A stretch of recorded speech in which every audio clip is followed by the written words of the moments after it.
अस्सलाम वालेकुम। सिंध जी तारीख़ में कुछ अहिड़ियूं शख़्सियतूं आहिनि जिन जा फ़ैसिला अॼु बि सियासत जे रुख खे तब्दील कनि था। उन्हनि मां हिकु अहम नालो आहे GM सैयद। पाकिस्तान जे बानीकारनि मां हिकु, पर उन्हनि जा लाॻापा ज़ुल्फ़िकार अली भुट्टो ऐं जनरल ज़ियाउल हक़ सां कीअं रहिया, अचो त सिंध जे हिन तारीख़ी वीडियो में अवां सॼणनि खे ॿुधायां। सभ खां पहिरियां त GM सैयद 17 जनवरी 1904 ईस्वीअ ते पैदा थियो। जॾहिं हू हयात हुआ त सिंध यूनिवर्सिटीअ जे शोबो सिंधियोलॉजी संदनि ज़ाती ज़िंदगी ऐं तजुर्बनि बाबति हिकु इंटरव्यू वरितो हो।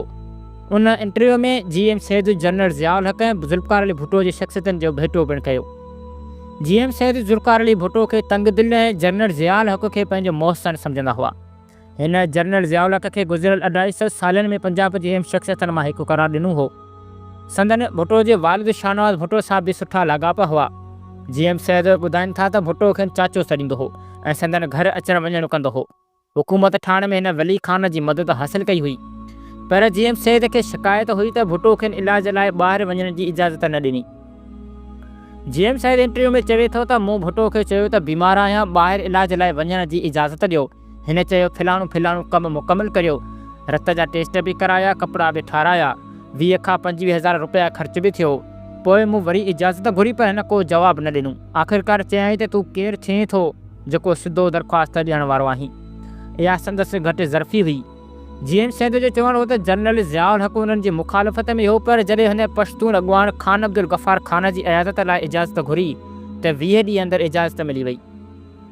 इहो अलाह ॼाणे थो त कहिड़ियुनि सबबनि जे करे इजाज़त ॾिनी। हू पंजाबी हो ऐं भुट्टो तबक़ात जे अबतर साबित थियो। GM सैयद पंजाब जी क़यादत खे पुठिते पियल करार ॾींदे चयो त गुज़िरियल 250 सालनि में पंजाब 4 समझदार माण्हू पैदा कया: महाराजा रणजीत सिंह, सर फज़ल हुसैन, सर सिकंदर हयात ऐं जनरल ज़ियाउल हक़। भुट्टो जी शख़्सियत ते ॻाल्हाईंदे GM सैयद चयो त मोहम्मद अली जना 23 सालनि में जेको मक़ाम हासिल कयो, उहो भुट्टो फ़क़ति 7 सालनि में माणे वरितो। हू वॾे दिमाग़ वारो शख़्स हो, पर सियासी लालच ऐं इक़्तिदार जी ख़्वाहिश हिन खे तबाह करे छॾियो। GM सैयद जो चवणो हो त भुट्टो खे ख़बरदार कयो हो त हू सिंध लाइ कमु करे, न त खेसि कमु वठी मारियो वेंदो, पर हिन करे ध्यानु न ॾिनो। GM सैयद 1973 ईस्वीअ जे आइन खां पोइ जीअं सिंध तहरीक जी शुरूआति कई। उन वक़्तु बहाली जमहूरियत तहरीक हली रही हुई, पर GM सैयद उन जी हिमायत न कई, छाकाणि त उहे पंजाब जी जमायतूं सम्झी वेंदियूं हुयूं। सिंध जे अॻूणे वज़ीर आला अल्लाह बख़्श सुमरो जे क़त्ल ते ॻाल्हाईंदे GM सैयद चयो त उन में मुस्लिम लीगी अॻुवान अयूब खोड़े जो हथ न हो, बल्कि मज़हबी इंता पसंदी जो नतीजो हो। GM सैयद ॿुधायो त पाकिस्तान जे ठहण खां अॻु सिर्फ़ु सखड़ में मुस्लमान ऐं हिंदू फ़साद थिया, जेके मस्जिद मंज़िलगाह जी तकरार जो नतीजो हुआ, पर इहो पाकिस्तान जे ठहण जे असुलु सबबनि मां हिकु न हो। पाकिस्तान त बैनुल अक़वामी हालतुनि, अंग्रेज़नि जी पॉलिसियुनि ऐं अलामा इक़बाल जे फ़लसफ़े सबबु क़ाइमु थियो।